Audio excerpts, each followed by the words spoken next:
Hi viewers, welcome to our channel. ఒక మనిషి చనిపోయిన తర్వాత శ్రాద్ధ కర్మలు ముఖ్యంగా 13వ రోజు ఎందుకు చేస్తారు? ఆ 13వ రోజు భోజనం చేస్తే ఆ చనిపోయిన మనిషి పాపాన్ని తీసుకున్నట్టేనా? భయపడకండి. జస్ట్ ఇన్ఫర్మేషన్ కోసం మాత్రమే చెప్తున్నాం, భయపెట్టడానికి కాదు. అసలు ఏం జరుగుతుంది అనేది కొంచెం కూలంకషంగా మనం ఈ వీడియోలో తెలుసుకుందాం. సో ముందుగా మీరు మా ఛానల్ని సబ్స్క్రైబ్ చేశారా? లేదు అంటే చేసుకోండి. బోల్డ్ అండ్ అప్డేట్స్ రెగ్యులర్గా అందుతూ ఉంటాయి. గరుడ పురాణం ప్రకారం మనం మాట్లాడుకుంటున్నాం ఇప్పుడు. అయితే గరుడ పురాణం ప్రకారం ఒక మనిషి చనిపోగానే యమదూతలు అతని వద్దకు వచ్చి అతని ఆత్మను బయటికి తీస్తారు శరీరం నుండి. శరీరం నుండి ఆత్మను బయటికి తీయడం అనేది ఒక గొప్ప ప్రక్రియ. దాదాపు 40,000 తేళ్లు కుట్టినట్టుగా ఉంటుందట ఆ ఆత్మ బయటికి వచ్చేటప్పుడు శరీరం నుండి. మనం చాలా సింపుల్గా అయిపోయింది అనుకుంటాం, కానీ అక్కడ జరిగే టెక్నిక్ ఇది.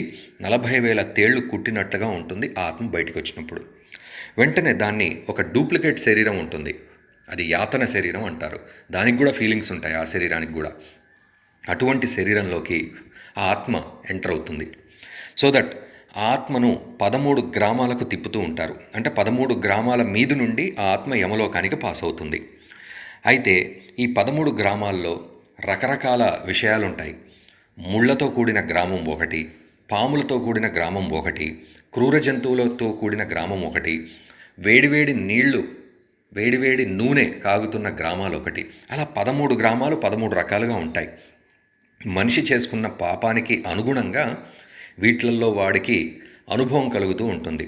మనం అంటూ ఉంటాం చూడండి, పాతకాలం సినిమాలో నూనెలో వేపుతూ ఉంటారు, ముళ్ళతో గుచ్చుతూ ఉంటారు, మొలలతో నొక్కుతూ ఉంటారని. అలా ఉంటుందన్నమాట. సో ఆ రకంగా 13 గ్రామాల్లో ఉన్న యాతన అంతా కూడా యాతన శరీరం అనుభవిస్తూ వెళ్తూ ఉంటుంది. ఆ తర్వాత యమలోకానికి వెళ్తుంది, యముడి దగ్గరికి. యముడి దగ్గరికి వెళ్ళాక అప్పుడు ఇతడి చిట్టా బయటికి వస్తుంది. చిత్రగుప్తుడి చిట్టా అంటారుగా, అది బయటకు వస్తుంది.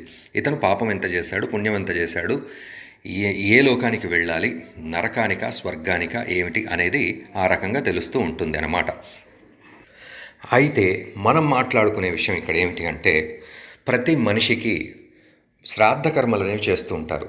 గుర్తుపెట్టుకోండి, ఎప్పుడైనా శ్రాద్ధ కర్మలు చేయడం వల్ల ఆ మనిషి అంటే నెక్స్ట్ స్టేజ్లో, వచ్చే జన్మ కూడా కాదు, నెక్స్ట్ స్టేజెస్లో అతనికి భోజనం లభిస్తుంది, శరీరం లభిస్తుంది, మంచితనం లభిస్తుంది.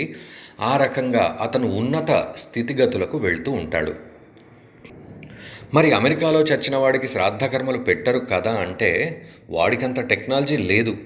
ఇక్కడ హేతువాదులు కూడా అంటారు చచ్చాక ఇంకేముంది అని. బట్ ఒక్కటి గుర్తుపెట్టుకోండి, ప్రతిదానికి ఒక అర్థం ఉంది. మన హైందవ సంస్కృతిలో చెప్పిన ప్రతిదానికి అర్థం ఉంది. నిన్న మొన్నటి వరకు శంఖం ఊదితే ఏమొస్తుంది అనుకునేవాళ్ళు ఈరోజు లంగ్ ఎక్సర్సైజ్ చేయడానికి అలా ఊదుతూ ఉన్నారు. ఇప్పుడు ఆ శంఖానికి లంగ్ ఎక్సర్సైజ్కి కంపేర్ చేసి ఇప్పుడు చూశారుగా వెనకట శంఖాలు ఎందుకు ఊదేవాళ్ళు అని చెప్తూ ఉన్నారు. సో ఒక రకంగా దేనికి లింకు పెట్టిన విషయం పక్కన పెడితే, ప్రతి మనిషికి ఒక ధర్మాన్ని, ఆధ్యాత్మిక ప్రయాణాన్ని గుర్తు చేస్తుంది మన వైదిక విషయాలు. సో ఆ రకంగా ఇక్కడ 10 రోజులు పిండదానాలు, శ్రాద్ధ కర్మలు అన్నీ చేస్తూ ఉంటే ఆ చనిపోయిన వ్యక్తి వాటిని గ్రహిస్తూ ఉంటాడు. అతనేం ఇంకా చచ్చిపోయాడు అంటే మనతో మాత్రమే డిటాచ్మెంట్ జరిగింది, ఇంకా పైలోకాల్లో తిరుగుతున్నాడు అక్కడ 13 గ్రామాల్లో. కాబట్టి 13 రోజులు అతనికి ఫుడ్ ఉండాల్సిందే. ఎందుకంటే అతను అనుభవిస్తూ ఉన్నాడు అక్కడ.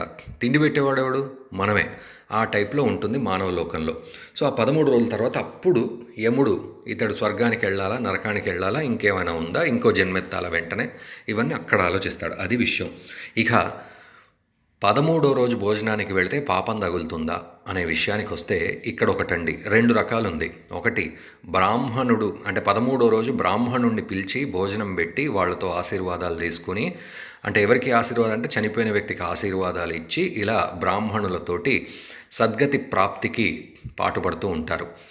ఇది మరి 13వ రోజుకు బ్రాహ్మణత్వం వెళ్ళాలా లేదా అనే విషయానికి వస్తే, బాగా పాపాలు చేసుకున్న వాళ్ళు అలా బ్రాహ్మణత్వానికి వెళితే చనిపోయిన వ్యక్తికి పెద్దగా ఉపయోగం ఉండదు. ఎందుకంటే ఒక ధార్మికుడు, పుణ్యాత్ముడు, గొప్పవాడు కనుక అలా బ్రాహ్మణత్వానికి వెళితే అతని పుణ్యంలోంచి కొంత పుణ్యం ఆ చనిపోయిన వ్యక్తికి వెళుతుంది, అంతేగాని రివర్స్ అవ్వదు అక్కడ. అలా గట్టి బ్రాహ్మణుడు, ధర్మం తెలిసిన బ్రాహ్మణుడు, సాత్వికుడు వైదికుడు వెళ్తేనే ఉపయోగం.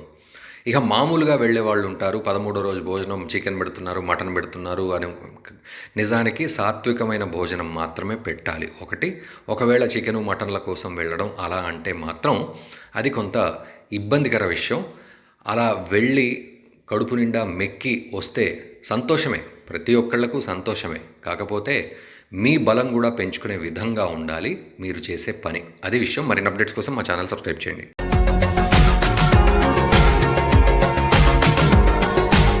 మరిన్ని అప్డేట్స్ కోసం మా ఛానల్ని సబ్స్క్రైబ్ చేయండి.